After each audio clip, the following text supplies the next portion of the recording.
ഇന്നിവിടെ ഉണ്ടാക്കിയിട്ടുള്ളത് ആവി പറക്കുന്ന ഇഡ്ഡലിയുടെ കൂടെ കഴിക്കാൻ പറ്റിയിട്ടുള്ള ഉള്ളി ചട്നിയും ഉള്ളിയും തക്കാളിയും ചേർത്തുള്ള ചട്നിയും അതുപോലെ നാളികേരം കൊണ്ടുള്ള ചട്നിയാണ്. എങ്ങനെയാണ് ഇത് ഉണ്ടാക്കുന്നതെന്നാണ് നമ്മൾ നോക്കുന്നത്. വളരെ സോഫ്റ്റായ ഇഡ്ഡലിയാണ്, അതുപോലെ തന്നെ അതിൻ്റെ കൂടെ കഴിക്കാൻ പറ്റിയ നല്ല ചട്നി.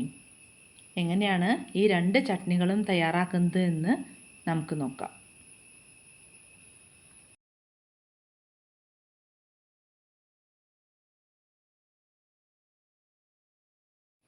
ഉള്ളിയും തക്കാളിയും ചേർത്ത ചട്നി തയ്യാറാക്കാൻ വേണ്ടിയിട്ട് ഒരു 20 ചെറിയ ഉള്ളി എടുത്തിട്ടുണ്ട്. അതുപോലെ ചെറിയൊരു തക്കാളി ചെറിയ പീസുകളാക്കി മുറിച്ചിട്ടുണ്ട്. ഒരു 5 വറ്റൽമുളക് എടുത്തിട്ടുണ്ട്, ചെറുതാണ്, എരിവ് കുറവാണ്. ഒരു 4 ഇതള് കറിവേപ്പില. ഉപ്പും പാകത്തിനെടുക്കുക.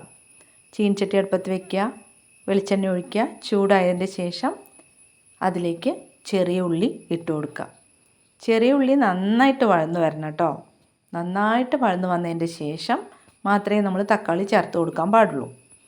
ഇപ്പോൾ കുറച്ച് നന്നായി വഴന്ന് വന്നിട്ടുണ്ട്. ഇനി നമ്മൾ അതിലേക്ക് തക്കാളി ചേർത്ത് കൊടുക്കാം.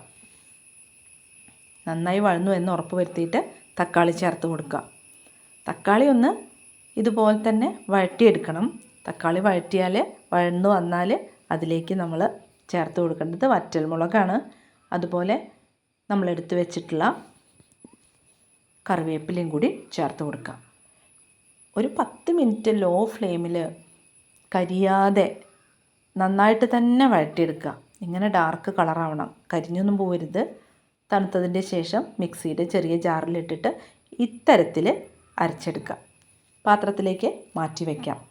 ഇനി നാളികേര ചട്നി ഉണ്ടാക്കുന്നതാണ് നോക്കാൻ പോണത്. നാളികേരം വേണം. ഒരു 3-4 പച്ചമുളക് എടുത്തിട്ടുണ്ട്. ഒരു ചെറിയ ഉള്ളി കഷ്ണങ്ങളാക്കിയിട്ടുണ്ട്. വളരെ കുറച്ച് ചെറിയ വലുപ്പത്തിലുള്ള വെളുത്തുള്ളി, അത് 2-3 പീസാക്കിയിട്ടുണ്ട്. ചെറിയൊരു കഷ്ണം ഇഞ്ചി, അതുപോലെ പുതിനയില 1-2, കറിവേപ്പില 2, ഉപ്പ് എല്ലാം ചേർത്ത്, ഇഞ്ചിയൊക്കെ ചേർത്ത് എല്ലാം ചേർത്ത് നന്നായിട്ട് അരച്ചെടുക്കുക. നമ്മൾ വറവിടുകയാണ്. വറവിടാൻ വേണ്ടത് എപ്പോഴത്തെയും പോലെ തന്നെ കടുകും അതുപോലെ കറിവേപ്പിലയും, പിന്നെ വേണ്ടത് വറ്റൽമുളകും. വെളിച്ചെണ്ണ ഒഴിച്ച് കടുകൊക്കെ ചേർത്ത് വറവിടാം. രണ്ടിലേക്കും ഒരുപോലെ നമുക്ക് രണ്ടും ഒരേ സമയത്ത് തന്നെ അരച്ചെടുക്കാം. അപ്പം നമ്മൾ ഈ ഒരു ചട്നി ഉണ്ടാക്കുന്ന സമയത്ത് ഉള്ളി ചട്നി ഉണ്ടാക്കിയ അതേ ജാറിൽ തന്നെയാണ് നാളികേരം ചട്നി അരച്ചെടുക്കുന്നത്.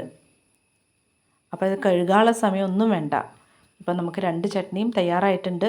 വറവൊക്കെ ഇട്ടതിൻ്റെ ശേഷം ആവി പറക്കുന്ന ഇഡ്ഡലിയാണ്, സോഫ്റ്റ് ഇഡ്ഡലിയാണ്. അതിൻ്റെ കൂടെ നമുക്കൊന്ന് കൂട്ടിയിട്ട് കഴിച്ചു നോക്കാം.